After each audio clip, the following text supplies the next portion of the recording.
Good morning and welcome back to Sarah's Joyful Journey. I'm Sarah Joy. Today is day 10 of my Carnivorish journey and it's a Monday. It's about 9:05. I'm going to be starting to cook my breakfast here momentarily because I'm pretty hungry. The first thing we're going to do is we're going to make a pot of tea and then I'm going to tell you about my plans for the day.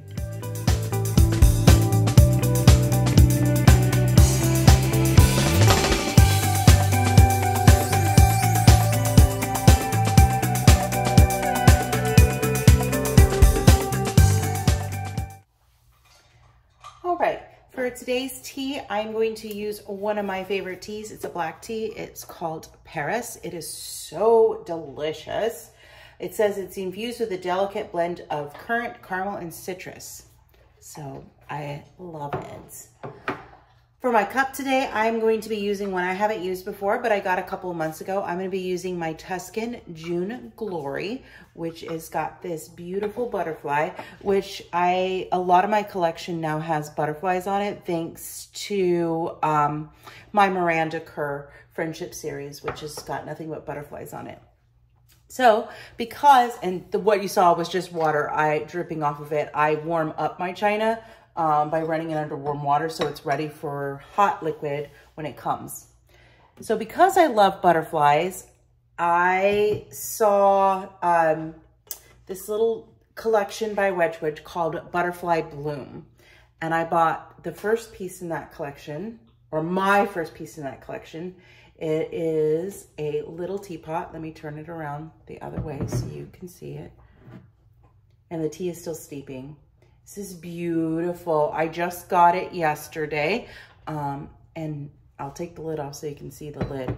But the lid perfectly matches into the pattern on the top. It's so cool. So I'm gonna have my tea and that. Then today, being Monday, is normally a meal prep day. I'm still gonna do some meal prep, but what I'm prepping is just kind of sort of boring, so I'm not going to show you that. I have to make some hard-boiled eggs. I also am gonna make up some more keto chow shakes because those were very, very helpful for my work week. So I think those are gonna be a work week staple, not as the meal themselves, but as part of the meal. It'll keep me nice and full because I usually only get one 30-minute break at work, and I have to make what I eat in my 30-minute break be most of my nutrition for the whole day. So it needs to be a very hearty meal because it's my first meal of the day, and sometimes it ends up being my only meal of the day. So I need to make it as filling as possible, and one shake doesn't do that. So I'm gonna be doing some shakes today. I might make some keto chow core creamies as well. I haven't decided. They'd be nice to have in the freezer. And I'm starting to think about what my lunches are gonna look like for next week. This week is pretty much status quo, but next week is the week that my schedule actually changes and I start an hour later, but I'm still gone, and I'm gone even longer in my day instead of having the same length of day. Because my husband still starts at his time and I now start 2 hours after him, 2.5 hours after, or an hour and a half after him. So it's all good. But I'm gonna make my breakfast and I'm going to make a picanha tonight. So I will show you making the picanha and I will show you making breakfast. I'm just making steak and eggs. So nothing super fancy or complicated. It's just what I'm going to have. So today I'm going to try and do some more relaxing and de-stressing. I want to take Ghost on a Walk. I have a new book I want to start, which I will probably talk about soon. And yeah, so let's get this day started with breakfast and tea.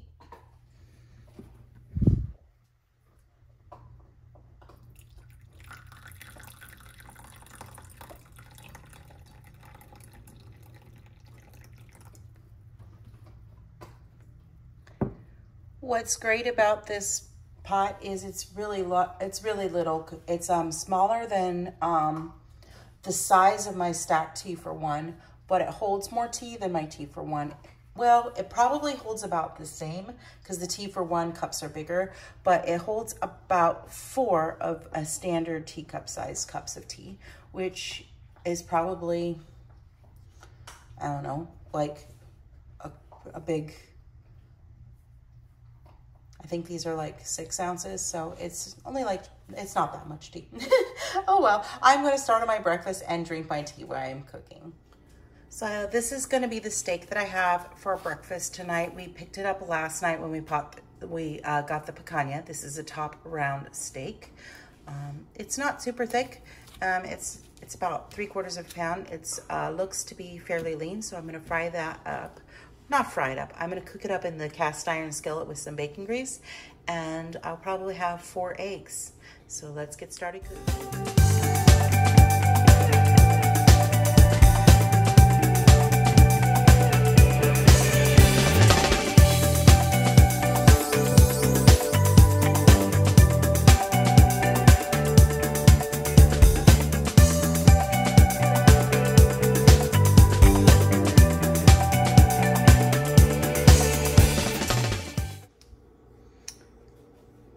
Well, this is breakfast this morning. This steak is almost 3/4 of a pound. I have 4 eggs and I have my pot of tea.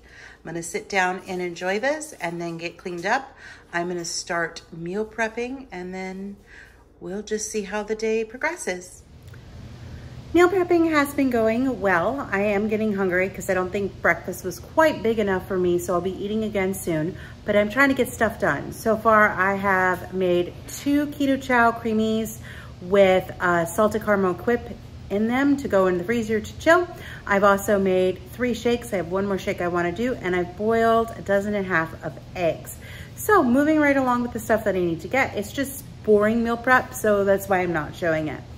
But I did just get the notification that my replacement tea for 1 is here, so I figured we'd open it together. The only thing I've done so far is take the tape off the top of the box. So I want to show you how ridiculously huge this box is. I did give it a gentle wiggle. I'm not going to say shake because it really wasn't a shake. It was a wiggle. I think there's padding in this box this time, so I'm very hopeful that my tea for 1 survived. So let me show you this box. This is the box. It's the same size box as they shipped it in last time, only they shipped it with no padding at all in the box, and that is not good. All right, I'm going to set this box on the floor and we're gonna open it up and we're going to see if my tea for 1 actually survived. There's already a major difference. They've packed it in a second box. So I'm gonna pull that second box out and we'll open that. But the first time, they literally just threw the tea for 1 in here with no extra padding. Ghost is like, ooh, a box, can I play with it? So let me get this box out and get it opened. Well, I pulled the bigger box out and I heard it rattle. I do not think this teapot is in 1 piece, and I'm very, very upset at this point. So here's the box, and we'll open it and we'll take a shot and we'll see if it's in 1 piece. If it is not in 1 piece, I will be calling Amazon because I am very upset at this point. You should be taking better care of your stuff.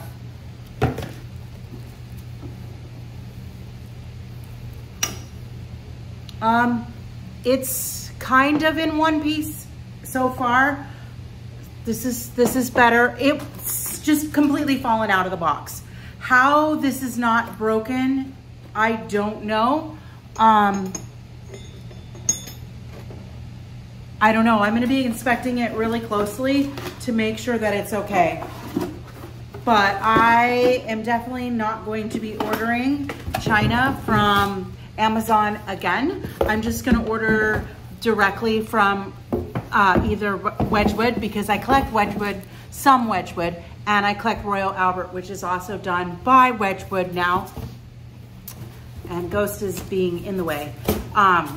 It's cheaper on Amazon, but I get a better guarantee if I buy it actually on Wedgwood. So moving forward, I'm going to save myself a lot of time and heartache, and I'm just going to order everything on wedgwood.com. How this little set survived, I have no idea. Ghost, no. But anyway, this is the second in my Bamboo Bloom series that I am starting to collect because it goes very well with my Miranda Kerr Friendship series. They've got the fun, whimsical colors, the butterfly, so it just, they two, to me, go together very well. So that is the plate. And then we have the little teapot.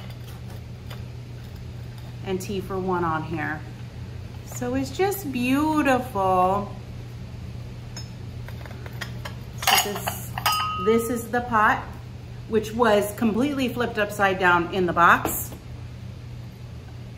But everything looks really good. I'm gonna go ahead and I'm gonna give it a close inspection, and then I am going to finish doing up a little bit of meal prep, and I'll come back when I actually eat something here, probably in the next 30 to 40 minutes or so. All right, I'll chat again soon. One of the favorite things that I love in my keto-ish lifestyle is egg pudding. And it's Maria Emick's recipe for her egg pudding. She uses hard-boiled eggs, and then she uses sometimes like a Quip.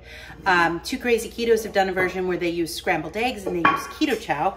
And I have done it with keto chow core as well.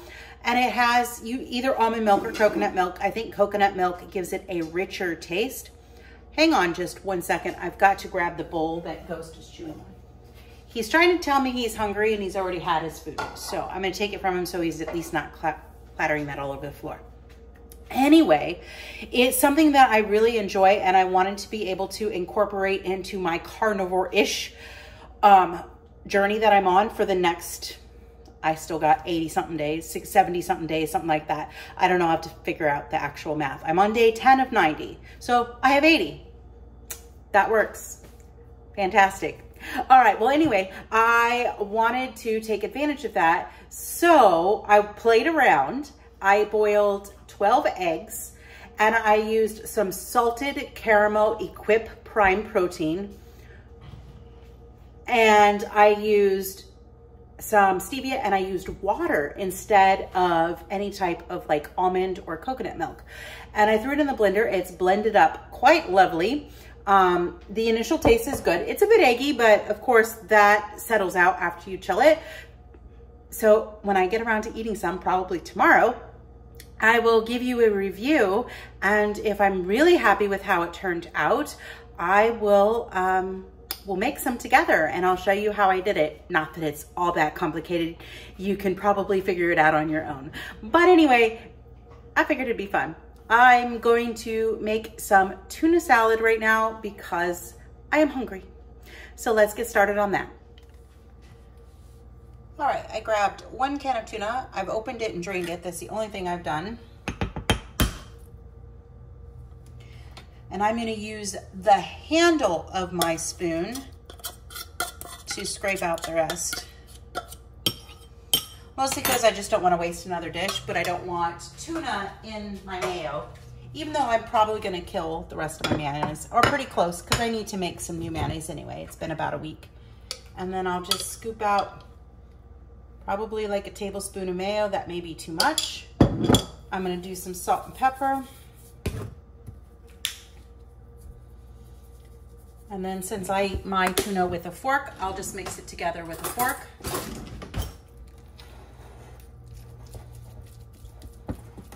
Normally I'd put onion and garlic powder and dill pickles and stuff, but since I'm doing carnivore-ish, which is for me as meat-based as possible, without doing cheese, the only dairy I'm using is butter. So that means no pickles and stuff like that to make it fun. All right, well, that looks actually really good. So I'm gonna have a bowl of tuna. And then I'm also going to have this little meat stick thingy, protein snacks. It's thinly sliced steak that's air dried. So I'm gonna have that whole package, and that will be my lunch today. No. All right, it's about 4:30. It's about time to start dinner. So dinner, I'm making picanha. I am doing the same method to make the picanha that Joe does from Two Crazy Ketos. So if you've seen that one, this one is going to be pretty much the same. It does have to sit at room temperature for a while, so I'm gonna prep the meat, and then I'm going to put it in my microwave, which has a closed door on it, and it's gonna come up to room temperature while we take the dogs for a walk. So let's get started. For this recipe, you need 3 ingredients and 3 ingredients only. You need a picanha. We're gonna need some yellow mustard and your favorite salt or combination of salts. Today I'm just going to be using Redmond's Real Salt Smoked Apple Pecan because it's my favorite. You can use whatever seasonings you want, but this is what I'm doing with mine. So I'm going to start with the meat side up, and I'm going to go ahead and I'm just going to drizzle on some mustard, and I'm going to make sure that my salt is open as well. And I'm going to go ahead and just rub that mustard all in. As Joe says, this mustard is a little bit for flavor, but it's mostly to get your salt and stuff to stick. So I got that nice and covered. And then I am going to salt it pretty heavily because a lot of this is going to come off with cooking. But Matt and I both like salty picanha. So, and this is my favorite smoked salt. I'm going to put a little in my mustardy hand, and I'm going to get this side that you can't see. And then now I'm going to go ahead and I'm going to flip it over, and I'm going to go wash my hand real quick, and I'll be right back.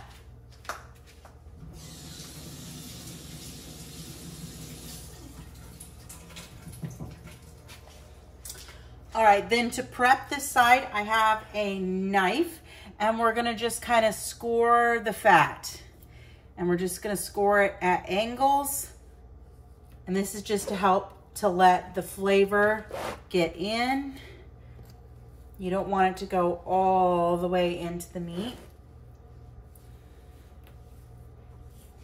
And then you're just gonna kind of do a cross hatch pattern as well. This isn't the best looking picanha, but it's also not the worst picanha either. Okay, now that I've got that scored, I'm gonna go ahead and I'm gonna put on some more mustard on this side. It's probably about good. And then we're gonna get that all rubbed in. And then we're gonna top it with more apple pecan smoked salts.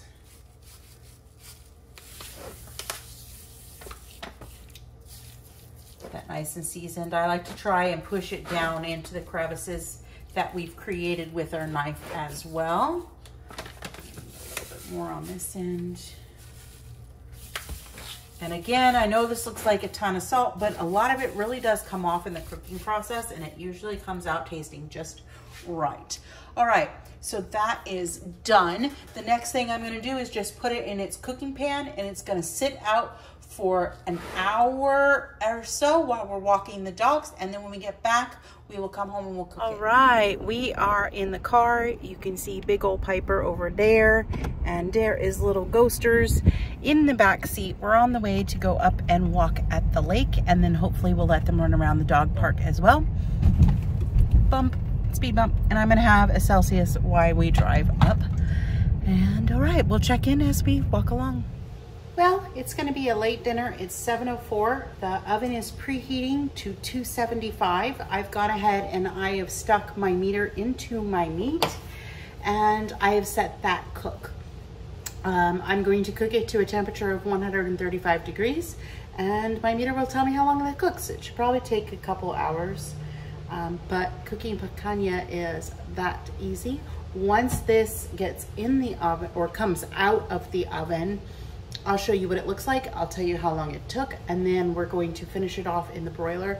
I am gonna grab an Epic bar because I am hungry and I need to eat something. And this is probably gonna be not done till like 9 o'clock, which is not when I like to eat, but it is what it is. We did take the dogs up for a walk up at the park. A walk and up to the park, so they are both now tired. We didn't record any of it because I did a structured training walk with Ghost this time because he's really been pulling like crazy, so we really focused on staying at my right side, which is where I am teaching him to heel. It is not the traditional side, but that is fine. He's my dog. I get to train him how I want. There were 6 dogs at the dog park.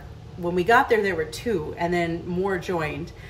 We were getting ready to leave when another one came, and it was a German Shepherd, and he had his whole hackles raised. I thought there was going to be a fight. Thankfully, I scooped Ghost up, and Matt walked out behind me, and we were able to avoid anything from happening there. I am going to get this in the oven, and I'll show you what it looks like when it's done. Bye for now. I just pulled the picanha out when the meter told me when it was done. It took about an hour and a half-ish. I have my broiler on high, and in just a couple minutes, I'm gonna throw it under the broiler just to crisp up and add some color to this fat. And I'll show you what it looks like when it's done, and then we'll be ready to eat. The picanha just came out of the broiler. As you can see, the fat cap is now toasted up lovely. I'm going to get this on to cutting board, and it's gonna rest for a few minutes, and then we're gonna slice it up for dinner. The picanha is done, and it's time to start slicing. I don't like my pieces super thick, so I'm just gonna slice. Oh, these new knives are so nice. This is just effortless cutting. Nat, you gotta try this. I can get this so thin now. I'm gonna have Matt come over and try and slice a slice. Texas Day Brazil. Oh, pretty close. I'm gonna get some paper towels because it's making a mess. Oh my. Super easy. Why'd you cut it so thick? Because I like it thick. Well, then that's your piece. Darn right that is. Ooh. All right, we're gonna finish cutting this up and plate it up, and I'll show you what it looks like. Well, there you have it. That's going to be my dinner tonight. A very, very late dinner. We don't normally eat this late, but you know, sometimes things happen, life happens. All right, I am going to close out this video and go eat my food. All right, well, this concludes day 10 of Carnivorish. Did some meal prep that I didn't show you just because it was just the same stuff that I was doing last week, pretty much. So yeah, stay tuned tomorrow for Tea Tuesday when we sit down and we spill the tea about everything that's going on in my life. And we'll make a yummy carnivore-ish snack to go with that. If you like content like this, be sure to hit the thumbs up and subscribe and hit that bell notification so you can be alerted the next time I upload a new video. Bye for now.